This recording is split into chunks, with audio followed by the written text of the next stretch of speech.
If you don't like the way you are living and the way things are, it's on you to make that change. You don't have to look at the extreme. You can take one positive action step a day to get healthier and see where it leads. You do not have to go from, let's say, unhappy in your career to quitting your job, following your passion, even if you know what that is. You don't have to do that. You can reframe how you approach your job. You can utilize the proceeds financially of your career, your job, your profession to fund your passions once you know what they are, or other positive aspects of your life. But you've got to have a plan.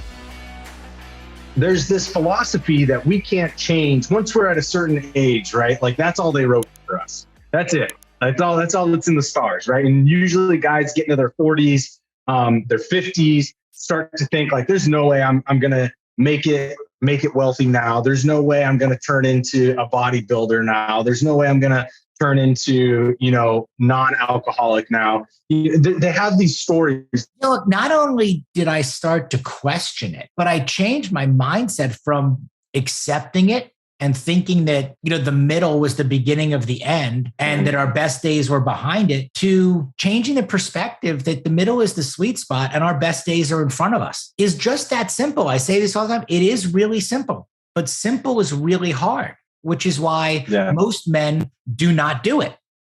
Yeah. That is a simple perspective shift. It's a simple mindset shift. One of conformity and complacency and redundancy and unhappiness to possibility and probability and opportunity. You're just shifting. How are you looking at it over there? And then you got to start taking very specific, quantifiable actions. If you don't like the way you are living and the way things are, it's on you to make that change. Yeah. Simple preparation, consistency, accountability. There's a lot of white space in between being fat and unhealthy, if you will, and being a bodybuilder. Yeah. You don't have to be. You don't have to look at the extreme. You can take one positive action step a day to get healthier and see where it leads. You do not have to go from, let's say, unhappy in your career to quitting your job, following your passion, even if you know what that is. You don't have to do that. You can reframe how you approach your job. You can utilize the proceeds financially of your career, your job, your profession to fund your passions once you know what they are, or other positive aspects of your life. But you've got to have a plan. And that plan cannot just be accept things exactly how they are. That this is what it is, that it's too late for me. That's not a plan. And you also can't make these ridiculous resolutions that are not quantifiable, not achievable, and they're so non-specific that they don't actually help you get to the action steps you need to take. And I'm an advocate of practicing resolve and learning to practice resolve over making resolutions. As we start at the beginning of the year. And then, again, saying I'm going to get healthy, or saying like I'm going to become a bodybuilder or run a marathon or make $100,000 or make $1 million, whatever it is, like whatever is there, or I'm going to be a better husband or be a better father. Those are general statements. They're nice. Yeah. Okay. I get the why. I get the why, man. Why you want to be in better shape, why you be a better husband, why you want to be a better father, why you want to make $1 million. Okay. Now, how are you going to do it? That's where this shit gets interesting. Yeah. Change I want to be healthy to, I'm going to work out 30 minutes a day, 5 days a week, 2 days of active recovery rest, 1 day of high intensity interval. Like you got to set an actual plan. Watching people do push-ups and squats is not as effective as actually doing push-ups and squats. Very true. We do way too much consuming of help and other people's stuff and everything, and far too little producing. Get out there and start doing. Just start.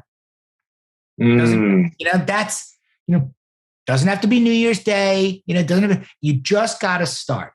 1% better each day, compounding interest, specifics. And for me, that's 5 rules that I have, 6 F's that I live by: family, fitness, finance, food, fashion, fun, specific deals in each one of those categories, and they have their place. And if you can do those things, and it's taken me a very, very long time, again, to arrive here. And is it perfect? No. Is it a work in progress? Yes. Is it the same thing for me? One thing a day, two things. I guess there's only so many things I can handle doing, but are they the right things for you based on what you are trying to do? And I know this stuff lights me up, and I go on this, quite a bit, but it's like, hey, like, let's nail this shit, guys. Like, let's really spend the time working on this stuff, because once you arrive at it, at a system, your personal operating system, once you have it, now you really can break it down annually, quarterly, monthly, weekly, daily. That's where it gets magical. When you wake up and you know what you're going to do that day, that opens up so much freedom and so much opportunity just by being able to practice resolve, just by being consistent, just by being disciplined. None of this shit has anything to do with motivation or inspiration. They're nice. Very true. I mean, but I don't wake up motivated every day. Not at all. Especially here we are on Monday. We're recording this on a Monday right now. Like, you're going to be bombarded. I say this every week with Monday motivation. Never miss a Monday.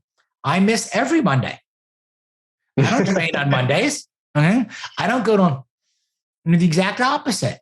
But over time, I found that works for me, because I tend to go a little harder on the weekends. Harder with the family. And by harder, I mean, I'm not out at the bars anymore, waking up, feeling like crap, but harder with the family, harder with my goals. Do more work on the week, so that Monday is my day of recovery, to really go over again. How do I restore? How do I replenish? How do I look to the rest of the week? I don't see clients on Monday, so I have time to do stuff like this with guys like you. It's by design, not by accident.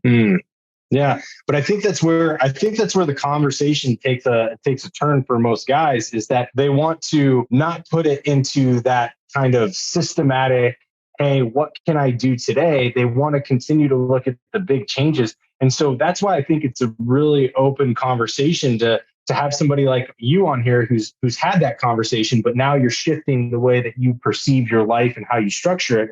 And you're saying those big things haven't been overly helpful. Not only have the big things not been overly helpful, you become focused on and fixated on the outcome, as opposed to what it's going to take you to arrive at the outcome and enjoying the ride and enjoying the process along the way. I mean, it may be cliche to think about the journey versus the destination, but I think it's twofold. One, if you don't know where you're going, you will never get there.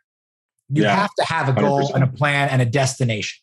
That being said, if you're not reverse engineering back into, again, the actual action steps that you have to take, and you are not putting yourself in a place to enjoy that, you are not going to get, hey, we could take the boring road trip, okay? Or we could take the scenic, route in there. Which one's going to be enjoyable? Now, the boring one might get you there. Maybe even get you there a little faster. But also, you don't like it. So maybe you don't, and you don't enjoy it, and anything can happen along the way. What if you took the scenic route? What if you took the more enjoyable one? Maybe it takes you a little longer. Maybe it doesn't. I don't know. But you got to enjoy it, because if we're not living, like really living and enjoying what we're doing while we're doing it, like, what's the point of all this? Yeah. And that's not rainbow unicorns. Everything should be fun and every day should be, easy, and that's not it. It can be simple. It's not going to be easy. We got to really put in the work. But when you've got that purpose and that process and that payoff, that lands a lot harder than kind of being out there wondering, what's going to happen today, being reactive, letting other situations and circumstances kind of determine whether or not you will actually get anywhere. One of the questions I get from guys who are more in their middle age, like I've had some in-depth conversations with some of the community around this, and they struggle with identifying what's next. They've spent so long as a version of themselves that they're no longer happy with, or they've spent so long in a career that they're no longer happy with, but they feel there's so much vested time in that to change or to shift is saying that the life before them was a lie, or that, they failed. What do we say to that? Maybe. It's a great point. So look, maybe is one of the things I say most frequently. Because we've got to be open to that. Now, change is very different from shift. You use both of those words in there. I spent 15 years as a partner in a firm. We started kind of small, medium. And by the time that we exited at the end of 2020, we were over 200 people. Wow. And that being said, okay, the industry and the business was never particularly, fully authentic or fully fulfilling to me.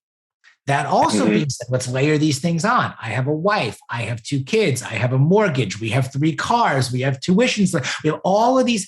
This quitting, just because something doesn't feel so good. Yeah. Not always an option. Certainly not a prudent option. Entrepreneurship and going out on your own is something you do when you can approach it from a position of strength, not from a position of weakness.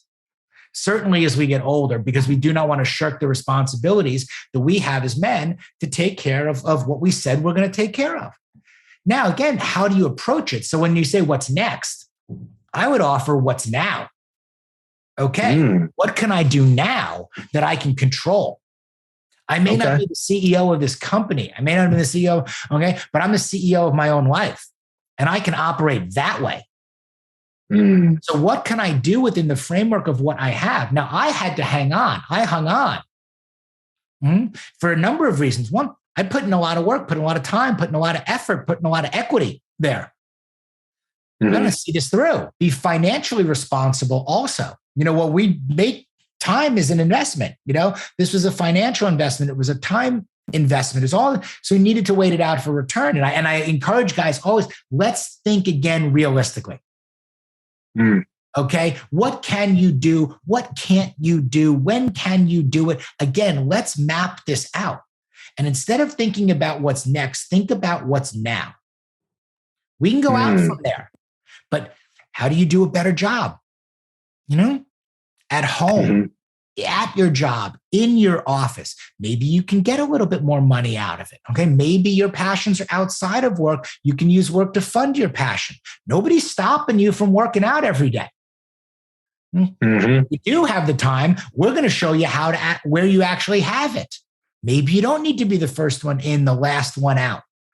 There's certain things, there are ways to approach whatever your situation or circumstance is, for you to take back control and design a life that is better tomorrow than the one you're living today. Doesn't have to be next, and then you will again. Let's look at next month. Let's look at next year. Let's aim. We can think about what's next, but we also have to practice and really work on what's now. That kind of keeps you focused on that present, keeps you focused on that journey as you were talking about. Well, people don't want to get real. And I didn't want to get real for a while. Here's the other thing. Every fucking problem I've ever had has been my own fault. Every problem or issue with my attitude or situation or circumstance has been of my own making, whether I wanted to believe that at the time or not. So if you want to make any changes, you've got to start with yourself. You got to look in the mirror. You got to be willing to get real. You got to be willing to get raw with it. And then you've got to go and attack it in a realistic, quantifiable, achievable, and sustainable manner. Life, you got kids, you got whatever, you got to expect. Okay. Got to have life insurance, got to have disability insurance. You got to be able to keep the lights on. You got to be able to, if money's not your problem, maybe your health, if your health is your problem, your relationship, where do you have to shift, your attention? What does that pie chart, for a successful, holistic life look like versus like salary and title alone? And I saw life that way for years, distinctly that way. Salary, title, achievement, profession versus, again, a much more balanced, holistic approach.